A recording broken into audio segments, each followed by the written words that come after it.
Mes parents m'ont abandonné seul en France. Pas de téléphone. Pas de visa. Pas d'argent. Vous avez bien entendu. Ils ont quitté l'hôtel et ont remis à la réception une note, ceci est la punition pour avoir tourné le dos à la famille. Ils pensaient que c'était une punition pour avoir refusé d'investir $100 000 dans leur Golden Boy, mais ce qu'ils ne savaient pas, c'est que c'était le jour où j'ai décidé de me retirer définitivement de leur vie. Bonjour à tous.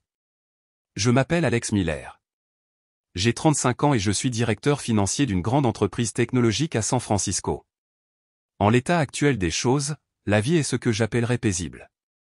J'ai une maison dans le Sunset District avec un petit jardin, où je vis avec ma fantastique épouse, Isabelle, et notre fils d'1 an, Sawyer, qui commence tout juste à faire ses premiers pas hésitants.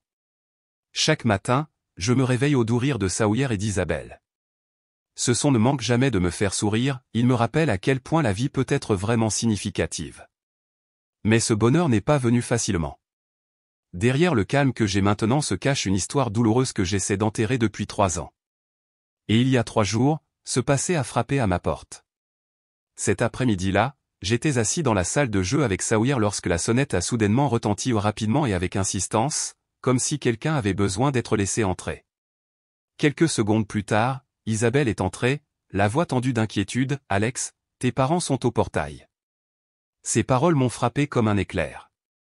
À cet instant, mon esprit s'emballait, comment ont-ils trouvé ma nouvelle adresse? Pourquoi sont-ils ici? Que veulent-ils cette fois? Après un moment d'hésitation, j'ai décidé de les affronter. Je ne les ai pas invités à entrer. Après près de 10 minutes de conversation avec moi et Isabelle, ils sont partis tranquillement sans autre mot. Le but de leur visite? Ils voulaient avoir une chance de voir Sawyer, mon fils. Mais nous avons dit non. Je dois vous ramener à ce qui s'est passé il y a 3 ans pour comprendre comment j'ai pu être si ferme et froid envers mes parents. C'était l'apogée de ma carrière, le moment où je venais d'être promu directeur financier de l'entreprise. Issu d'une famille de classe moyenne de la banlieue californienne, j'avais gravi les échelons du monde de la finance. Être nommé directeur financier d'une entreprise technologique en pleine croissance était le résultat bien mérité d'années d'efforts incessants. Lorsque ma promotion est devenue officielle, je suis retourné chez mes parents avec un grand sourire et une bouteille de champagne pour célébrer. Lorsque j'ai partagé la nouvelle, toute la maison s'est illuminée d'excitation. Ma mère a applaudi de joie, mon père a fait un signe de tête fière, et même Léo, qui avait toujours été un peu envieux de mon succès, semblait sincèrement heureux et a levé son verre pour me porter un toast. Au milieu de ce moment joyeux, ma mère a évoqué l'idée d'un voyage à Paris. Au moment même où j'allais le refuser poliment, elle m'a regardé et a dit, « Depuis notre mariage, votre père et moi avons toujours rêvé de visiter Paris au moins une fois dans notre vie. » Le regard dans leurs yeux, si plein d'espoir et d'anticipation, a rendu difficile de dire non immédiatement. Au lieu de cela, je leur ai dit que j'avais besoin de temps pour réfléchir. Mon emploi du temps était chargé à l'époque, et ce serait une dépense importante, donc j'avais besoin de faire les calculs avant de leur donner une réponse. Après une semaine de réflexion attentive et de considération financière, j'ai pris ma décision finale lors d'un dîner de famille ce soir-là. J'ai annoncé, « Très bien, nous allons à Paris. Nous resterons 4 jours, je m'occuperai de tout. » Ce qui s'est passé ensuite m'a vraiment ému. Ma mère m'a serré fort dans ses bras, mon père m'a serré la main fermement, les yeux pleins de fierté, et Léo il a sauté comme un enfant excité. Poussé par cette excitation, Léo a proposé, « Laissez-moi m'occuper de l'organisation. Je suis doué pour la recherche de voyages en ligne vol, hôtel, visite. J'ai de l'expérience avec tout cela. Envoyez-moi simplement l'argent, et je m'occuperai de tout. » Je l'ai regardé pendant quelques secondes, puis j'ai acquiescé. Quelques jours plus tard, j'ai transféré à Léo une somme énorme, près de $15 000 pour couvrir le voyage. Cela comprenait des billets aller-retour pour 4 personnes, un hôtel 5 étoiles au cœur de Paris pour 4 jours, et des visites guidées des principales attractions. Lorsque j'ai envoyé l'argent, je lui faisais vraiment confiance. Je croyais que ce voyage rapprocherait notre famille. Ce que je ne savais pas, c'est que lui faire confiance s'avérerait être la plus grosse erreur de ma vie. Nous sommes arrivés à l'aéroport international de San Francisco 3 semaines plus tard, prêts pour notre vol de nuit pour Paris. Je me souviens si clairement de ce moment. Le bonheur sur le visage de mes parents m'a fait gonfler le cœur. C'était leur premier voyage à l'étranger, et j'étais fier d'être celui qui leur offrait cette expérience. Le vol a duré 11 heures, mais aucun d'entre nous n'a pu dormir, nous étions trop excités. Ma mère continuait à feuilleter un guide de Paris que Léo avait imprimé, mon père était fasciné par les équipements à bord, et Léo était occupé à prendre des photos pour pouvoir publier sur le voyage. Au moment où nous avons atterri, les 3 premiers jours à Paris ont semblé sortir d'un conte de fées. Nous avons séjourné dans un hôtel de charme dans le Marais, avec vue sur les vieilles rues et les bâtiments typiques de style haussmannien. Léo avait tout organisé parfaitement, de la réservation dans des restaurants renommés à l'achat de billets pour des musées célèbres.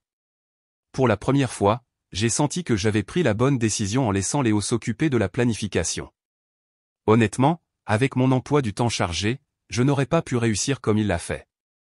Le premier jour, nous avons visité la Tour Eiffel. Je vois encore ma mère debout en dessous, la regardant comme une enfant qui assiste à quelque chose de magique pour la première fois. Elle a murmuré, « Alex, je n'arrive pas à croire que je suis là. » Merci beaucoup. Le deuxième jour, nous avons passé toute la matinée au Louvre.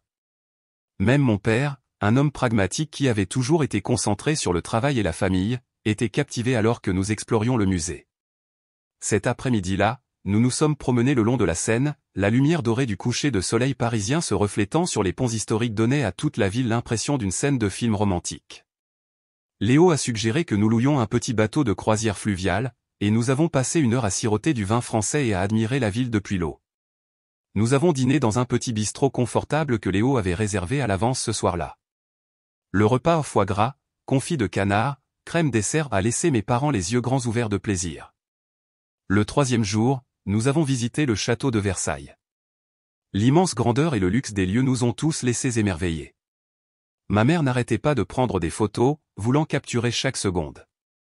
Nous avons loué des guides audio et avons passé toute la journée à errer dans les grands halls, les jardins et les fontaines. Ce soir-là, Léo a suggéré de dîner dans un restaurant 1 étoile Michelin qu'il avait réservé plus tôt. C'était le repas le plus cher que nous ayons jamais pris en famille, mais cela ne me dérangeait pas de dépenser de l'argent en pas quand je voyais à quel point mes parents étaient heureux. Pendant tout le dîner, Léo et mon père ont continué à remplir mon verre. Léo a souri lorsque j'ai essayé de m'arrêter, en disant « Allez, mec, c'est une journée spéciale. À quelle fréquence avons-nous l'occasion de nous asseoir ensemble comme ça à Paris ? Tu dois boire pour célébrer. » Voyant à quel point tout le monde était joyeux, je n'ai pas dit non. J'ai bu plus que d'habitude des apéritifs aux accords mets vin et enfin au digestif. À la fin de la soirée, j'étais tellement ivre que j'ai presque dormi au restaurant. Lorsque nous sommes rentrés à l'hôtel, je me suis dirigé directement vers ma chambre et je me suis écroulé. À ce moment-là, je ne savais pas que quelques heures plus tard, je me réveillerais face à la trahison de ma famille. Le lendemain matin, le dernier jour de notre voyage, je me suis réveillé avec une migraine. La lumière du soleil pénétrait durement par la fenêtre, me piquant les yeux. L'horloge de la table de chevet affichait presque 10 heures exceptionnellement tard pour quelqu'un comme moi qui se réveille généralement à 7 heures.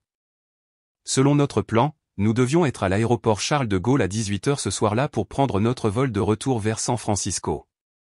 J'avais besoin de temps pour faire mes bagages et quitter l'hôtel, mais l'étrange silence dans la chambre a été la première chose qui m'a troublé. J'ai appelé « Maman ? Papa ? Léo ? » Pas de réponse.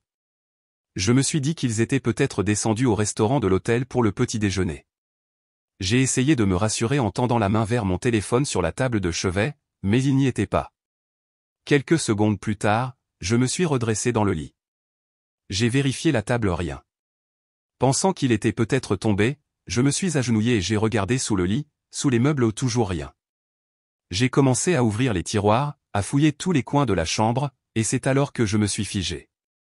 Les bagages de mes parents et de Léo avaient disparu, seul le mien restait, soigneusement rangé, comme si quelqu'un avait délibérément réarrangé le tout. Une vague de panique m'a envahi. J'ai vérifié les poches de ma veste et de mon pantalon, puis j'ai vidé ma valise. Mon portefeuille, mon passeport et mon téléphone ont disparu. Je me suis précipité dans le hall de l'hôtel. À la réception, j'ai aperçu Isabelle, la femme française aux cheveux bruns qui m'avait impressionné plus tôt par son anglais fluide. Je me suis approché du comptoir, le visage plein de panique. « Excusez-moi, Isabelle, ai-je dit, où est ma famille ? Leurs sacs ont disparu, ils ne sont pas dans la chambre. » Elle a eu l'air surprise et a vérifié l'ordinateur. « Ils sont partis à 5 heures ce matin, » a-t-elle dit. « Ils ne vous l'ont pas dit. » Ces paroles m'ont frappé comme un coup de poing dans l'estomac. Quelques secondes plus tard, elle a ramassé une petite enveloppe blanche et me l'a tendue. Ils vous ont laissé ça. Je l'ai prise et je l'ai ouverte immédiatement. À l'intérieur, il y avait une seule feuille de papier avec une seule ligne manuscrite, ceci est la punition pour avoir tourné le dos à la famille. Je ne sais pas combien de fois j'ai lu cette phrase. Quelques minutes plus tard, j'étais assis sur l'une des chaises du hall, ayant l'impression que le monde autour de moi s'effondrait.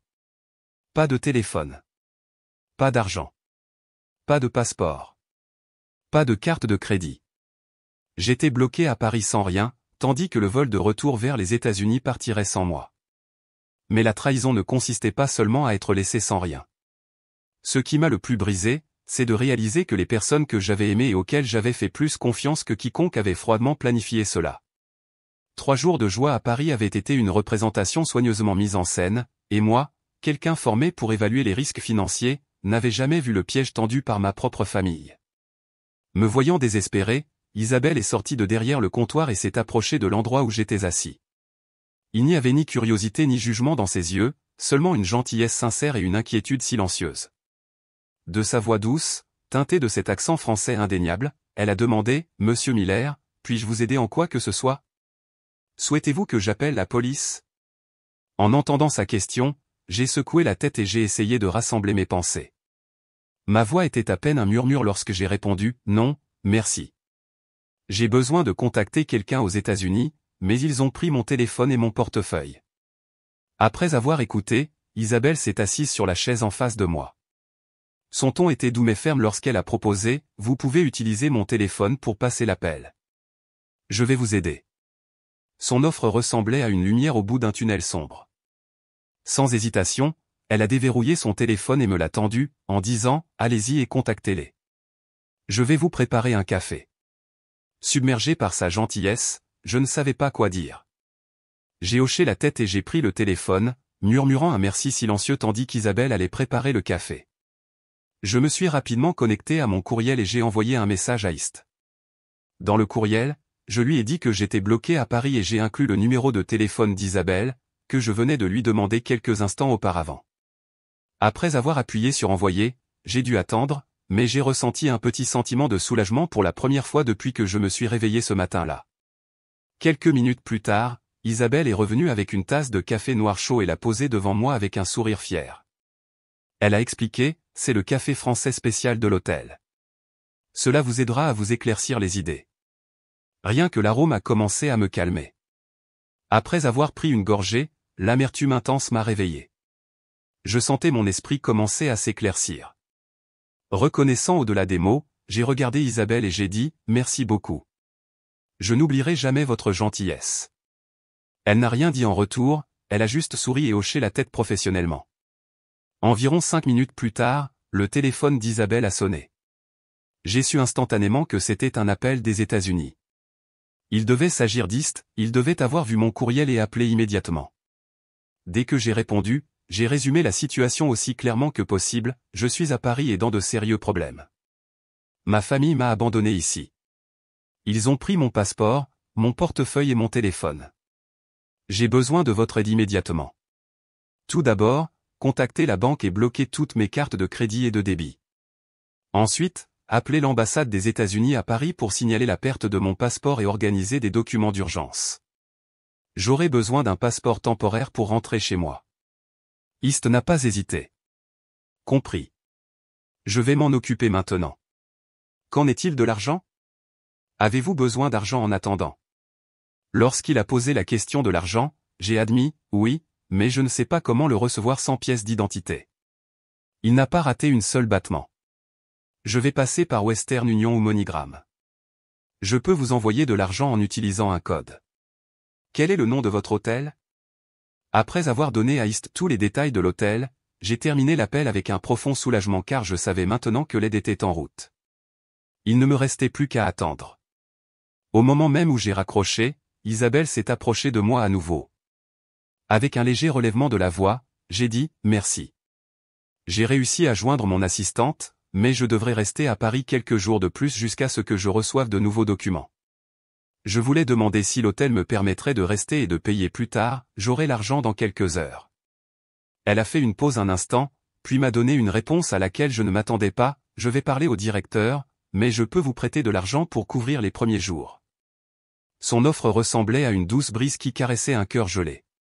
Dans cet endroit inconnu, abandonné par mon sang, une étrangère a choisi de me faire confiance et de m'aider.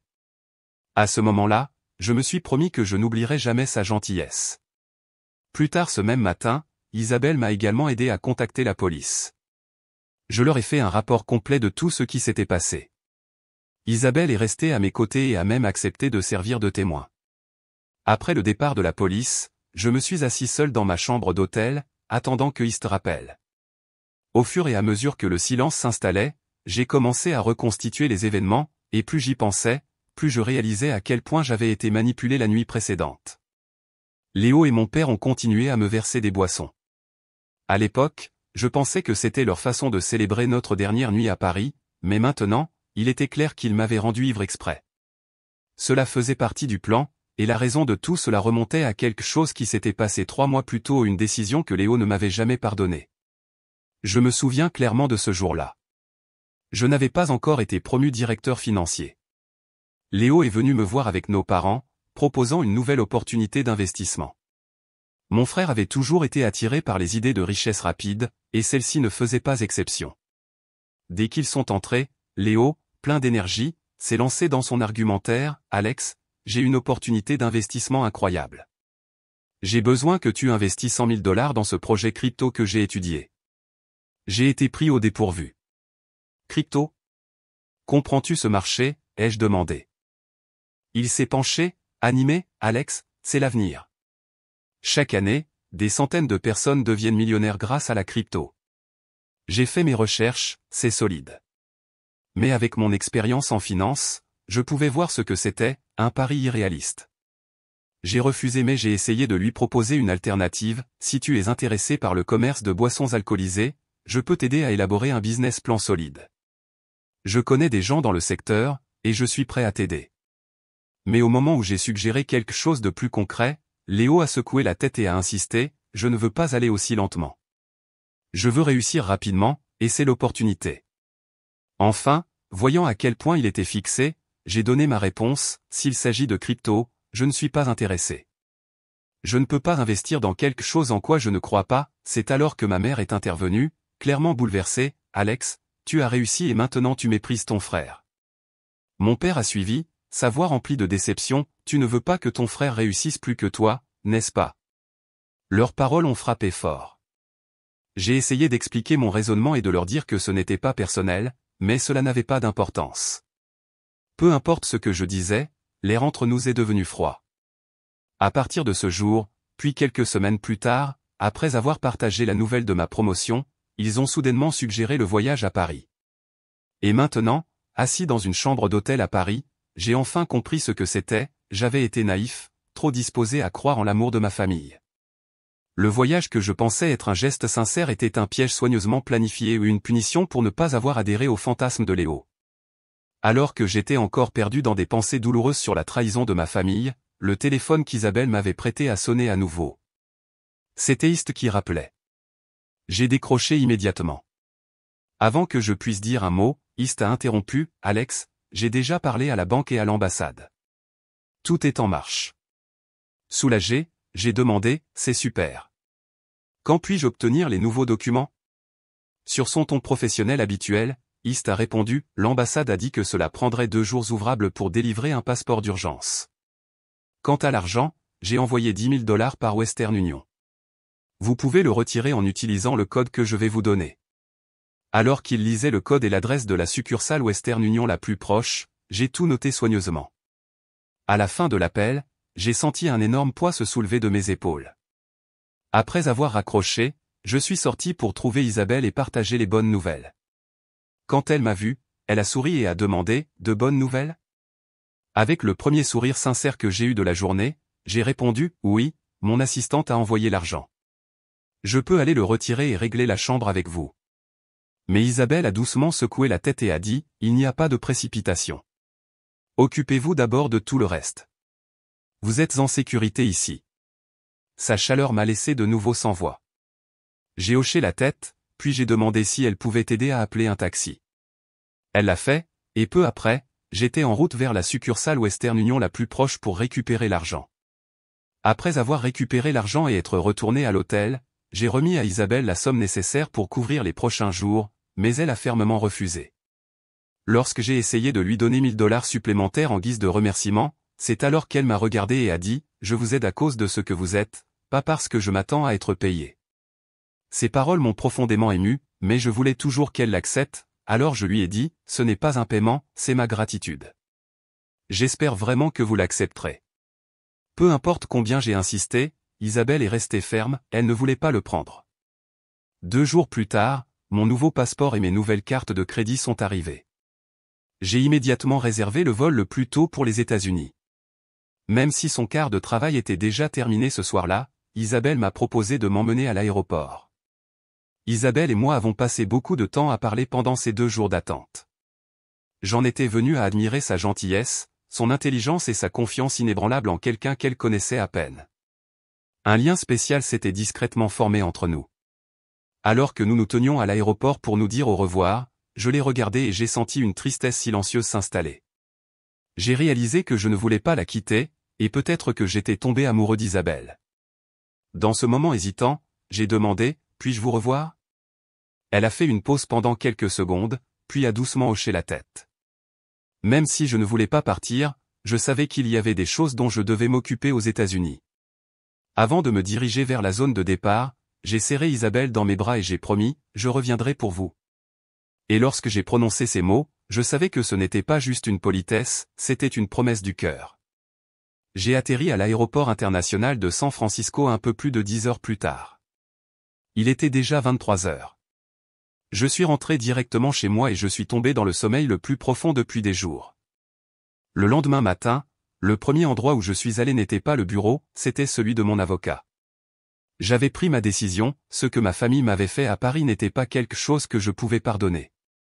Il devait y avoir des conséquences juridiques. Au bureau de James Thompson, mon avocat, j'ai raconté tout. James a écouté attentivement sans interrompre. Lorsque j'ai terminé, il m'a regardé sérieusement et a demandé « Alex, êtes-vous sûr de vouloir poursuivre votre propre famille ? C'est une étape que vous ne pouvez pas défaire. » Je n'ai pas hésité. J'en suis sûr. Ils ont franchi toutes les limites. Sans autre mot, James a commencé à préparer les documents. Alors que j'étais assis dans son bureau, stylo à la main, j'ai senti ma main trembler un instant, puis j'ai pensé au visage aimable d'Isabelle et au sentiment écrasant d'avoir été abandonné à Paris. Avec une résolution silencieuse, j'ai signé chaque page. Cette signature était plus que juridique, c'était la ligne que je traçais entre moi et ceux qui m'avaient trahi. Une fois que tout a été signé, James a posé une main sur mon épaule et a dit « Je sais que ce n'était pas une décision facile, Alex, mais parfois il faut se protéger. » J'ai hoché la tête, répondant « Je leur ai donné une chance, ils ont choisi la trahison. » Lorsque James m'a demandé ce que je voulais faire ensuite, j'ai dit clairement « Allez-y vite. » Je veux qu'ils comprennent que les actions ont toujours des conséquences. Peu de temps après le dépôt de la plainte, ma famille a commencé à réagir. Les appels arrivaient sans cesse, mais j'étais prêt. Le premier appel est venu de ma mère. Elle sanglotait au téléphone, sa voix pleine d'accusations. « Alex, comment as-tu pu faire ça ? Nous sommes une famille. » D'une voix froide et ferme, j'ai répondu « La famille ne laisse pas les uns les autres bloqués dans un pays étranger sans rien. » Elle a essayé de se défendre à travers ses larmes, c'était juste une blague. Nous ne pensions pas que cela deviendrait aussi sérieux. J'ai laissé échapper un rire amer. Une blague ? Prendre mon téléphone, mon passeport et mon argent alors que j'étais dans un autre pays ? C'est votre idée d'une blague ? Après ma mère, c'est Léo qui a appelé, furieux. Dès que j'ai répondu, il a commencé à crier « Qu'est-ce que tu fais, Alex ? Es-tu fou ? Tu poursuis ta propre famille. » Je suis resté calme et j'ai dit « Vous avez créé cette situation, maintenant, vous vivez avec les conséquences. » Léo a rétorqué « Vous croyez pouvoir vous en tirer comme ça ?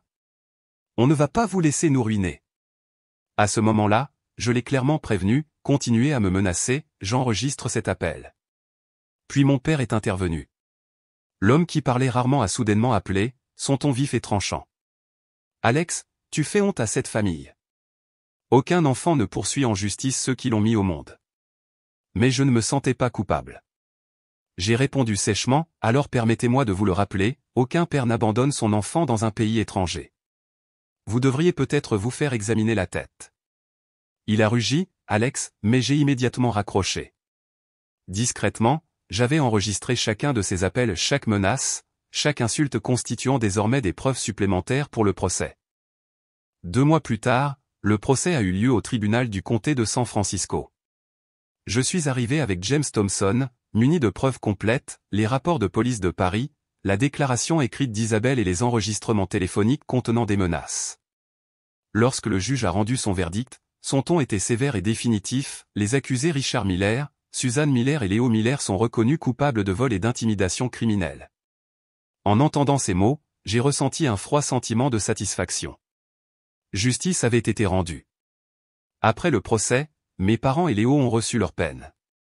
Comme ils avaient coopéré pendant l'enquête et n'avaient techniquement pas abandonné mes effets personnels, mais les avaient plutôt gardés, le tribunal n'a pas prononcé les peines les plus sévères. Léo a été condamné à 1 an de prison. Quant à mes parents, compte tenu de leur âge, ils ont reçu des peines avec sursis. De plus, ils ont été condamnés à rembourser toutes les dépenses que j'avais engagées pendant mon séjour bloqué à Paris, y compris les frais d'hôtel, les frais de documents de voyage d'urgence et les frais d'avocat. Ils ont également dû couvrir les honoraires de l'avocat de James et me dédommager pour préjudice moral. Au total, cela s'est élevé à près de $50 000, pénalités civiles incluses. Mais plus important que l'argent, une ordonnance de restriction permanente a été accordée. Ils étaient légalement interdits de me contacter à nouveau. Je n'ai jamais oublié ma promesse à Isabelle. Au cours des 2 mois précédant le procès, je me suis rendu 2 fois en France pour la voir. Le premier voyage a eu lieu 1 mois après mon retour aux États-Unis. Lorsque l'avion a atterri à Charles de Gaulle, mon cœur battait d'anticipation. J'ai acheté un bouquet de roses rouges à l'aéroport et j'ai pris un taxi jusqu'à l'hôtel où Isabelle travaillait. Je l'ai vue debout à la réception lorsque je suis entré dans le hall. Au moment où ses yeux ont croisé les miens, ils se sont illuminés de surprise. Elle est sortie de derrière le comptoir et a marché vers moi. Sa voix était pleine de joie, « Alex. Je ne m'attendais pas à te revoir si tôt. » Entendant l'excitation dans sa voix, je lui ai tendu les fleurs et j'ai dit, « Je t'avais dit que je reviendrais pour toi. » Et Alex Miller ne manque jamais à sa parole. Elle a pris le bouquet et a souri radieusement. La semaine que nous avons passée ensemble a été magique. Isabelle m'a emmené dans ses restaurants préférés à Paris. Nous nous sommes promenés le long de la Seine lors de couchers de soleil romantiques et avons parlé pendant des heures de la vie, des rêves et de tout le reste. Un soir, alors que nous étions assis dans un petit café près de Notre-Dame, je l'ai regardé et je lui ai demandé, « Veux-tu être ma petite amie ?» Isabelle a souri et a dit, « J'attendais que tu me poses la question. » Lorsqu'elle a dit oui, j'ai eu l'impression qu'une lumière s'était rallumée en moi. Je me suis senti vraiment heureux pour la première fois depuis tout ce qui s'était passé à Paris. Le deuxième voyage a eu lieu 2 mois plus tard. D'ici là, notre relation s'était approfondie. Nous avons passé du temps à apprendre à connaître les familles de chacun, notre passé et ce que nous voulions pour l'avenir. Dans les mois qui ont suivi, nous sommes restés en contact quotidiennement par appel, messages et discussions vidéo, et à chaque fois, notre lien s'est renforcé. Puis, un jour, environ 6 mois après le début de notre relation, j'ai reçu un message surprise d'Isabelle, « Devinez où je suis », disait-il. Quelques secondes plus tard, elle m'a envoyé un selfie. Derrière elle, il y avait une pancarte, « Aéroport international de San Francisco ». Je l'ai regardé sous le choc, puis je l'ai appelé immédiatement. « Tu es vraiment à San Francisco ?» Avec son rire radieux familier, elle a répondu, « Je le suis. Je viens d'atterrir. Peux-tu venir me chercher ?» Je suis pratiquement sorti de mon bureau en courant. Mon cœur battait la chamade alors que je conduisais aussi vite que la loi me le permettait jusqu'à l'aéroport. Lorsque j'ai vu Isabelle sortir de la porte des arrivées internationales avec sa petite valise, je me suis précipité vers elle et je l'ai serrée fort dans mes bras. « Je n'arrive pas à croire que tu sois là, » ai-je murmuré. Toujours dans mes bras, elle a souri et a dit, « J'y ai beaucoup réfléchi, et je me suis rendu compte que je ne veux pas vivre sans toi. » Isabelle est restée aux États-Unis pendant 1 semaine pour explorer et se faire une idée de la vie à San Francisco. Je l'ai emmenée partout où du Golden Gate Bridge à Fisherman's Wharf, à travers les collines emblématiques de la ville et dans ses musées et galeries. En nous promenant dans Golden Gate Park un après-midi, je nous ai arrêtés près de Stowe Lake. Le cœur plein, je me suis agenouillé et j'ai sorti la bague en diamant que je portais depuis des jours. La regardant dans les yeux, j'ai demandé, « Isabelle, tu as changé ma vie. Veux-tu m'épouser ?» Elle a sursauté, se couvrant la bouche, les yeux brillants de larmes. Puis, après une pause qui m'a semblé durer une éternité, elle a hoché la tête et a dit, « Oui, je le veux. » Ce fut le moment le plus heureux de ma vie depuis tout ce qui s'était passé à Paris. Et lorsque j'ai glissé la bague au doigt d'Isabelle, j'ai su que j'avais trouvé la femme avec qui je voulais passer le reste de ma vie. 3 mois plus tard, Isabelle a officiellement déménagé aux États-Unis. Nous avons emménagé ensemble et avons commencé à préparer notre mariage de rêve. La cérémonie a eu lieu dans un magnifique complexe hôtelier de Napa Valley, en présence uniquement d'amis proches et de collègues. Je n'ai invité aucun membre de ma famille. Lorsque quelques parents éloignés ont appelé pour se plaindre de l'absence de présence familiale, je leur ai dit brutalement, « C'est ma vie, et je vais la vivre à mes conditions. » Après le mariage, nous avons choisi Hawaï pour notre lune de miel. Ce fut une semaine incroyable au paradis. À notre retour à San Francisco, je pensais que notre vie de couple allait enfin s'installer dans la paix, mais je me trompais. Peu de temps après notre retour, la sonnette a retenti un dimanche après-midi tranquille. Lorsque j'ai ouvert la porte, mes parents se tenaient sur le seuil, épuisés et désespérés. Cela faisait plus d'1 an que je ne les avais vus, et cette vue m'a choqué. Ils avaient l'air beaucoup plus âgés, mon père avait maigri et les cheveux de ma mère présentaient de nouvelles mèches grises. Avant que je puisse dire quoi que ce soit, ma mère a éclaté en sanglots et a supplié, « Alex, tu dois nous aider. Nous sommes sur le point de perdre la maison. » Je suis resté froid et calme, leur rappelant, « Je crois que l'ordonnance de restriction est toujours en vigueur. » Lorsque j'ai mentionné l'ordonnance, mon père a baissé la tête et a admis, « Nous le savons, mais c'est une urgence, Alex.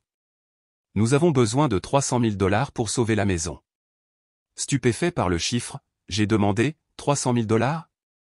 Pourquoi autant ?» D'une voix pleine de honte, ma mère a confessé la vérité, « Après que tu as refusé d'investir dans Léo, nous avons secrètement contracté un prêt hypothécaire sur la maison pour financer son entreprise de crypto-monnaie. » En entendant cela, je n'ai pu m'empêcher de ressentir l'ironie amère de la situation. Mon père a ajouté, « Tout est parti maintenant. Après 1 an, l'argent a disparu. Nous ne pouvons pas suivre les intérêts, et la banque menace de procéder à une saisie. » J'ai secoué la tête et j'ai répondu fermement, « Je ne peux pas vous aider. » Désespérée, ma mère a proposé une autre option, « Alors peut-être pourrais-tu acheter la maison de notre part pour 350 000 $. Nous resterions et nous te paierions 1 000 $ de loyer par mois. » J'ai ri amèrement et j'ai répondu sèchement, « Je n'ai aucun intérêt à racheter une maison remplie de souvenirs douloureux. » Et avec ce refus définitif, j'ai fermé la porte et je les ai laissés se débrouiller seuls. Cela a peut-être semblé méchant, mais je n'étais pas disposé à retourner à un passé où je n'étais rien de plus qu'une personne à utiliser. Après que j'ai refusé de les aider, ma famille a décidé de jouer sa dernière carte, elle a vendu sa version de l'histoire à un tabloïd local, qui l'a publié sous un titre sensationnel, « Un DAF millionnaire froid et sanguin abandonne sa famille en difficulté. » Lorsque j'ai lu l'article, j'ai vu avec quelle impudence ils avaient déformé la vérité. Après avoir réussi, ils m'ont peint comme avare, sans cœur et déconnecté de mes racines, omettant complètement le fait qu'ils m'avaient abandonné à Paris et les vraies raisons de notre brouille. Mais j'avais appris à gérer ce genre d'attaque. Au lieu de me laisser entraîner dans une bataille de boue, j'ai laissé mon équipe juridique s'en charger. James Thompson a publié un seul communiqué de presse, concis, professionnel et étayé par des preuves solides. Le communiqué comprenait une copie du rapport de police que j'avais déposé à Paris, une déclaration sous serment d'Isabelle détaillant les événements à l'hôtel, des documents de l'ambassade des États-Unis concernant la délivrance d'un passeport d'urgence et, surtout, des enregistrements audio des appels téléphoniques menaçants que j'avais reçus. Une fois cette déclaration rendue publique, le récit s'est inversé presque instantanément. L'opinion publique s'est retournée en ma faveur. Les gens ont condamné le comportement de ma famille, et la tentative de salir mon nom a lamentablement échoué. Humiliée, ma famille s'est retirée des feux de la rampe. Mais les retombées ne se sont pas arrêtées là. Un soir, exaspéré par le cirque médiatique, un groupe de parents éloignés, trop émotifs, s'est présenté devant chez moi. Ils se tenaient sur le trottoir en criant « Alex Miller, sors. Nous voulons des réponses. » J'ai vu une foule d'une dizaine de personnes crier agressivement à travers la fenêtre. J'ai immédiatement appelé le 911. L'opérateur a demandé « Vous sentez-vous menacé, monsieur ?» D'une voix calme, j'ai répondu « Oui. » Ils sont rassemblés illégalement devant chez moi, en criant des menaces. 10 minutes plus tard, la police est arrivée et a dispersé la foule. Le policier responsable s'est approché de moi et a dit « Nous avons enregistré l'incident.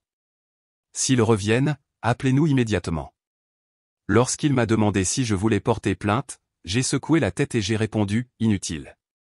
Je veux qu'ils comprennent que la loi est de mon côté. » Après la vague de crises successives de ma famille qui mendiait à ma porte aux attaques médiatiques en passant par les manifestations devant chez moi, je me suis senti vidé, complètement épuisé. 2 mois plus tard, Isabelle et moi avons vendu la vieille maison et avons déménagé dans un nouveau quartier de San Francisco, le Mission District. C'était un quartier animé plein de jeunes familles, et surtout, personne ne connaissait notre histoire. En même temps, j'ai changé mon numéro de téléphone et mon adresse e-mail personnelle. Je voulais une rupture nette avec le passé et une déconnexion totale. Le jour où nous avons emménagé dans notre nouvelle maison, une charmante maison victorienne avec un petit jardin sur le devant, Isabelle m'avait réservé une surprise. Lorsque je suis rentré du travail, elle m'a accueilli à la porte avec un sourire mystérieux. Elle m'a conduit dans le salon et a dit « J'ai un cadeau spécial pour fêter la nouvelle maison. » Elle m'a tendu une petite boîte soigneusement emballée. Lorsque je l'ai ouverte, à l'intérieur se trouvait une image échographique en noir et blanc. Au début, je n'ai pas compris ce que je regardais, mais cela m'a frappé lorsque j'ai regardé de plus près et que j'ai vu les mots « 12 semaines » imprimés sur l'image. D'une voix tremblante, accablée, j'ai demandé « Tu es sérieuse? Ce n'est pas une blague, n'est-ce pas ?» Isabelle a hoché la tête, les yeux brillants. « Nous allons avoir un bébé. » À ce moment-là, j'ai éclaté en sanglots et des larmes de bonheur, les premières que je versais depuis tout ce qui s'était passé à Paris. J'ai serré Isabelle fort dans mes bras et j'ai murmuré « Merci. Tu m'as donné une vraie famille. » Mais sous cette joie, il y avait un fil ténu de peur, une pensée insistante et silencieuse que le passé pourrait un jour refaire surface et blesser l'enfant qui grandissait en elle. Cette nuit-là, couché dans mon lit, j'ai fait un vœu silencieux, je ferai tout en mon pouvoir pour protéger cette nouvelle famille. Cet enfant grandirait entouré d'amour et de sécurité, sans jamais avoir à endurer le chaos, la trahison et la douleur que j'avais autrefois connue. La grossesse d'Isabelle s'est déroulée paisiblement, mois après mois. J'étais impliqué à chaque étape, de chaque examen de routine à l'aménagement de la chambre d'enfant. Nous avons décidé de ne pas connaître le sexe du bébé avant la naissance, voulant que ce soit une surprise. 6 mois après notre déménagement, un matin de mars, Isabelle a accouché. Après 12 heures, Sawyer Miller est né, un bébé garçon en bonne santé avec de grands yeux curieux, comme ceux de sa mère. Lorsque le médecin a placé Sawyer dans mes bras, j'ai ressenti un amour puissant que je n'avais jamais connu. En regardant son petit visage, j'ai murmuré « Salut. Papa va toujours te protéger. » Dès l'arrivée de Sawyer dans nos vies, tout a changé. Je suis devenu le genre de père que je n'aurais jamais imaginé pouvoir être. Chaque matin avant le travail, je me réveillais tôt pour le nourrir et lui changer sa couche. Après le travail, la première chose que je faisais en rentrant à la maison était de le prendre dans mes bras et de demander à Isabelle comment s'était passée leur journée. Les soirées sont rapidement devenues mon moment préféré de la journée. Je baignais Sawyer, je lui préparais son biberon et je le berçais pour l'endormir avec des berceuses qu'Isabelle m'avait apprises. En le regardant s'endormir dans mes bras, je me suis rendu compte que parfois, le bonheur est d'une beauté simple. Lorsque Sawyer a eu 1 an et a commencé à apprendre à marcher, j'ai passé chaque moment libre avec lui. Nous avons construit des châteaux de sable dans la cour, je lui ai appris ses premiers mots, et je n'arrêtais pas de rire en le voyant se dandiner sur l'herbe, déterminé à faire chaque petit pas hésitant. Je pensais que la vie resterait paisible comme ça, simple, joyeuse, complète. Mais il y a 3 jours, tout a changé. Le jour où mes parents sont venus frapper à nouveau. En sortant vers la grille le cœur lourd, j'ai vu Richard et Suzanne Miller se tenir de l'autre côté. Cela faisait 3 ans. Ils avaient l'air plus âgés, usés. Lorsque ma mère m'a vu, elle s'est mise à pleurer. Sa voix tremblait alors qu'elle suppliait, « Alex, nous savons que nous avons eu tort. Nous voulons voir notre petit-fils une seule fois. C'est tout ce que nous demandons. » Je suis resté là en silence, le visage impénétrable, mais à l'intérieur, les souvenirs de Paris ont reflué comme une tempête. Puis mon père a parlé, sa voix rauque et pleine d'émotion, « Alex, nous avons fait des erreurs. Nous regrettons tout. Donne-nous une dernière chance, s'il te plaît. » Mais je n'ai pas bougé. Je n'ai pas parlé. Les blessures étaient encore trop profondes. Avant que je puisse dire non, Isabelle est sortie derrière moi, berçant Sawyer dans ses bras. Elle s'est placée à mes côtés, puis s'est doucement avancée devant moi, me protégeant avec une force tranquille. Regardant mes parents droit dans les yeux, sa voix calme mais ferme, elle a dit « Je ne veux pas que mon fils grandisse en sachant que ses grands-parents ont un jour abandonné son père dans un pays étranger sans rien. » Sur ce, Isabelle s'est retournée et m'a reconduit à l'intérieur. Elle a fermé la porte doucement mais résolument. Cette porte ne s'est pas seulement refermée sur leur visage, elle a fermé tout un passé rempli de douleur. À l'intérieur, j'ai serré Isabelle dans mes bras et j'ai murmuré « Merci. Tu as protégé notre famille. » Elle a souri et a répondu « C'est ce que tu aurais fait si c'était ma famille. » Nous nous protégeons mutuellement. La regardant avec une profonde et silencieuse gratitude, j'ai dit « Tu m'as montré ce que signifie la famille. » Même si j'ai fermé la porte sur le passé, il reste dans mon cœur des questions auxquelles il n'y a pas de réponse facile. Ce soir, alors que je regarde Isabelle dormir à côté de moi et que j'écoute la respiration régulière de Sawyer de la pièce voisine, je ressens une paix profonde et silencieuse. Ceci, c'est ma vraie famille, les gens qui me soutiennent, me protègent et m'aiment sans condition. Peut-être que mon histoire n'a pas la fin que les gens espéraient. Il n'y a pas eu de pardon larmoyant, pas de retrouvailles chaleureuses. Mais c'est la vraie vie. On ne peut pas sauver toutes les relations, on ne peut pas guérir toutes les blessures. Ce qui compte, c'est de savoir quand lâcher prise, quand se protéger et quand choisir le bonheur plutôt que l'obligation. C'est là que mon histoire se termine. Mais avant de clore ce chapitre, je veux vous demander, avais-je tort de poursuivre mes parents en justice il y a 3 ans? Avais-je tort de refuser leur demande de voir leur petit-fils une seule fois? Partagez vos réflexions dans les commentaires ci-dessous. J'ai vraiment envie de vous entendre. Et n'oubliez pas de vous abonner à notre chaîne pour nous soutenir. Prenez soin de vous, et à la prochaine histoire.